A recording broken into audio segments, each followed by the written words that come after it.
এখন দোষ নাই, আপনি বুঝছেন, রুগী তো সেটা বলবে না। রুগী তো মনে করে ডাক্তার বলছে আমার একটা জটিল রোগ হয়েছে, এই রোগের ওষুধ আপনার কাছে আছে কিনা, রোগী কিন্তু তাই বলবে। ঠিক আছে, ভালো কথা, আপনি ভালো করে জেনে নেন। রুগীকেও চেষ্টা করেন কোন রকমের প্রোগ্রামে এনে বা তাকে মেথডটা দিতে, ভাই আপনার ড্রাগ খাওয়ার দরকার, আপনি খাওয়ার অসুবিধা নেই, আমরা ড্রাগ খেতে তাকে এখন নিরুৎসাহিত করবো না, কিন্তু আমরা আপনাকে ন্যাচারাল মেডিসিনের প্র্যাকটিসটা আমরা দিয়ে দেবো রোগীদের ক্ষেত্রে। আমরা আস্তে আস্তে সেখান থেকে প্রবলেমটা বেরিয়ে আসছে, কিভাবে বেরিয়ে আসবে সেই বিষয়টা আমরা এখন আলোচনা করবো। তা আমরা তো রেডি নাকি? রোগীদেরকে কিভাবে আমরা সেখান থেকে বের করে নিয়ে আসবো এই মেথড দিয়ে। আচ্ছা, এখানে আমরা যারা আছি তারা জীবিত না মৃত? কিভাবে বুঝলেন? না, আমরা যে জীবিত এটা রেফারেন্স হচ্ছে মৃত মানুষ।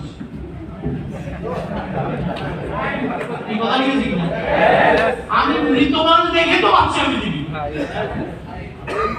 তো মৃত মানুষ কি? মৃত মানুষ দেখবেন গ্রামের দেশে বুড়া বুড়িরা কি বলে?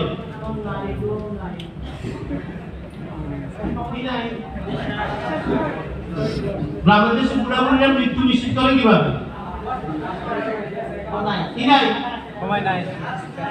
অর্থাৎ বাতাস যদি না থাকে তাহলে সে মৃত।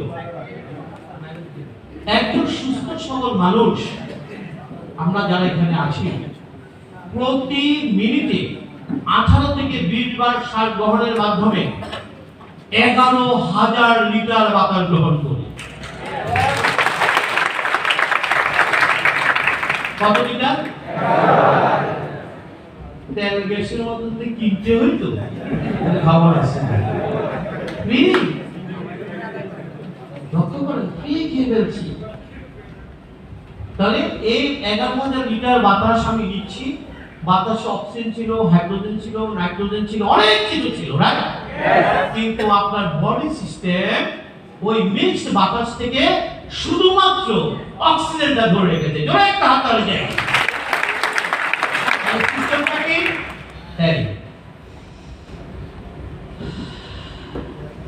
নেয়ার সময় সব ঢুকছে, শুধু সে কোনটা রেখে দিয়েছে? অক্সিজেন, হাইড্রোজেন বাকি আছে। ওই মৃত মানুষ ছোট্ট একটি কাজ করতে পারে না, তোর একটা হাত আর কোনো কাজ না। সে ক্যান্সারে মারা গেছে, হার্ট অ্যাটাকে মারা গেছে, যা কিছুতে মারা যায়, মারা গেছে যখন সে কাট দিতে পারে না। এই কথা ঠিক আছে কি? বলার সময় ক্যান্সারে গেছে নো, মানুষের মৃত্যু ঘটবে তখনই যখন সে শ্বাস নিতে পারবে না। যতক্ষণ সে শ্বাস নিতে পারবে ততক্ষণ তার মৃত্যু হবে। তাহলে আসুন, এই অক্সিজেনটা কোথায় ঢুকলো?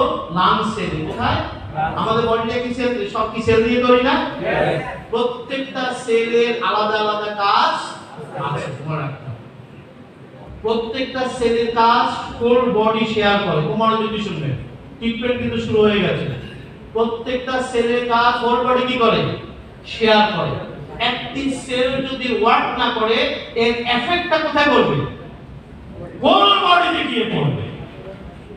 কথা কি বুঝেন না আমি কি বলছি? প্রত্যেকটা কোষের একটা কাজ আছে না? তার কাজটা সবাই কি করে? শেয়ার করে। তো একটা কোষ যদি কাজ না করে এফেক্টটা কোথায় পড়বে? বিশ্বাস করেন আমার ডাক্তার সাহেবরা রিপোর্ট দেখে কিছু দেখেন, যেটা রিপোর্ট করতে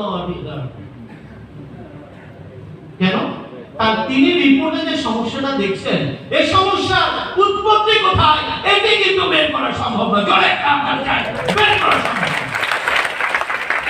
আর কোন কোষটি কাজ করেনি, কোন কোষটি কাজ না করার কারণে এই প্রবলেমটা হচ্ছে, প্রবলেমটা উনি দেখেছেন, বাট প্রবলেমের পেছনের কারণ দেখেন। এটা কি বের করা সম্ভব? এটা বের করা সম্ভব নয়। এই জন্য ওনারা যেটা করেন, উনি তো জানেন, উনি তো ঘটনাটা জানেন যে আসলে এটা আমি কিভাবে দেখছি, টিকিট দেখছি, কিন্তু এটা সমস্যাটা কোথায় কেমনে বুঝবো? সমস্যা বুঝেও তো কোনো লাভ নাই, আমি কিছু করতে পারবো না, এটা তারা আপনার সাথে শেয়ার করবে না। তাহলে উনি যেটা করেন দেখবেন, খুব মনোযোগ দিয়ে শুনবেন। যে পেশেন্ট খুব বেশি কমপ্লেইন করে, কিছু কিছু পেশেন্ট সারাক্ষণ দেখবে সিলা পাল্লা করে, ও বলে গেলাম রে পারলাম রে আহারে ওরে আছে কি না বলেন? আমি কেন কমপ্লেনটা করে? আমরা বলছি দেখ সব কাজ কার কাজ? ব্রেন সেলের কাজ হচ্ছে speaker of the body. Speaker of the body সারা দেহ কোষের হাসি কান্না দুঃখ ব্যথা বেদনা সব কিছুর মুখপত্র হচ্ছে ব্রেন। ওই পেটে ব্যথা কে বলছে? ওই পায়ের কোণা ব্যথা কে বলছে? ওই পিঠে ব্যথা কে বলছে? ওই মাথা ব্যথা কে বলছে? সমস্ত কিছুর মেসেজ কে দেয়? ডাক্তার সাহেব এটা ভালো করে জানেন। এই জন্য আপনারা জানেন না হয়তো বা আপনারা যখন ডাক্তারের কাছে যাবেন দেখবেন অনেক রোগী আছে, আজকে অনেক বড় ডাক্তার পাচ্ছি, সব কথা খুলে বলতে হবে, মনে তো নাই তাই লিখে নিয়ে যায়। ঠিক বলছি কি না? কমপ্লেইন এটা তো ডাক্তার কি শেষ করতে পারবো না, এই জন্য কি করে যায়? আচ্ছা বলুন তো দেখি, এই যে এত কমপ্লেইন, কমপ্লেইনটা কার কমপ্লেইন? কথা বলে কার কমপ্লেইন? আর এই কমপ্লেইনটা কে হ্যান্ডেল করবে? আমার সেল যত বেশি অসুস্থ হবে ব্রেন তত বেশি কমপ্লেইন করবে না? এই জন্য দেখবেন সিভিয়ার পেশেন্টটা সারাক্ষণ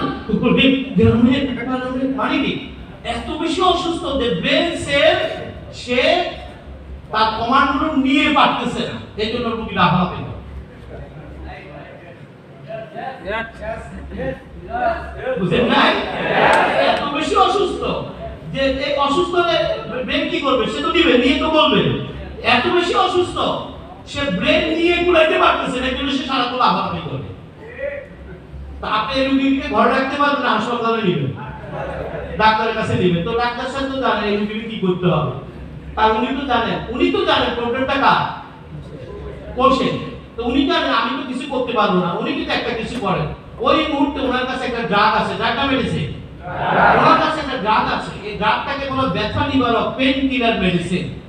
দেখবেন এই ধরনের সিরিয়াস পেশেন্টদেরকে যারা লাফালাফি করে, ব্যথা যন্ত্রণা, তাদেরকে নেওয়ার সাথে সাথে আগে ইনজেকশন মারে। দেখছেন কি না? এই ইনজেকশন হচ্ছে একটা ব্যথা নিবারক, এটাকে বলে মরফিন ইনজেকশন।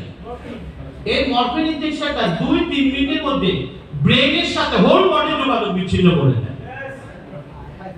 ব্রেনের সাথে হোল বডি কি করে? এখন তার ব্রেন কোনো সিগন্যাল দিতে রোগী তো ঠান্ডা। দেখছেন কত বড় ডাক্তার,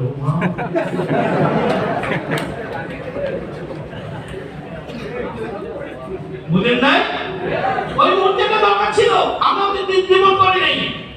এখন লাফালাফি থামাইতে গেলে আগে সিগন্যাল কি করতে হবে?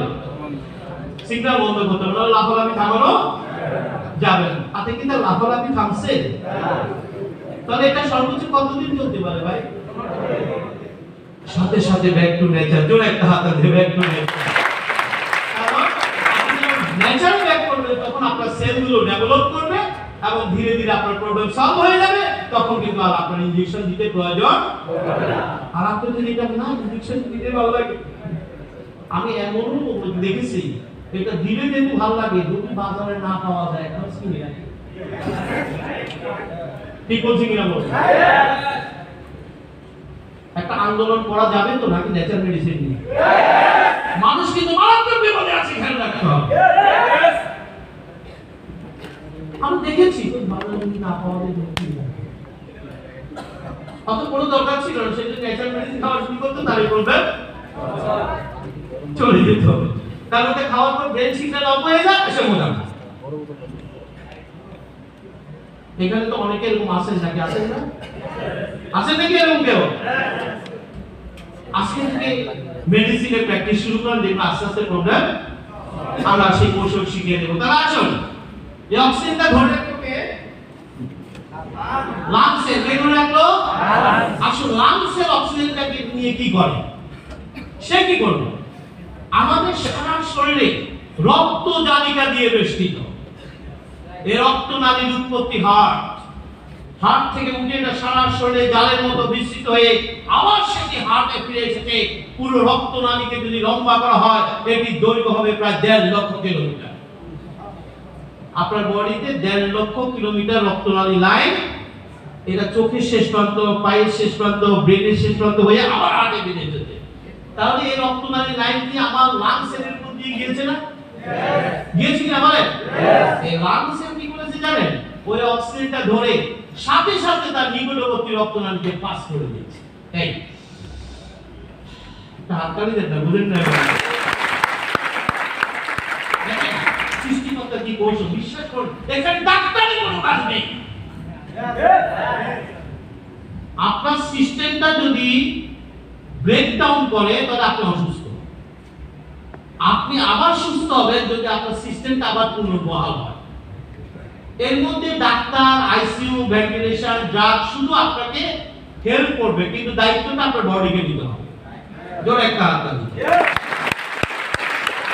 দায়িত্ব কাকে নিতে হবে? এই ফাঁক দিয়ে ওনারা বিজনেসটা করে যাবে। যদি বডি দায়িত্ব নেয় তাহলে আপনাকে এখন ইন্ট্রো, যদি বডি দায়িত্ব না নেয় সরি আমার কিছু করার নেই।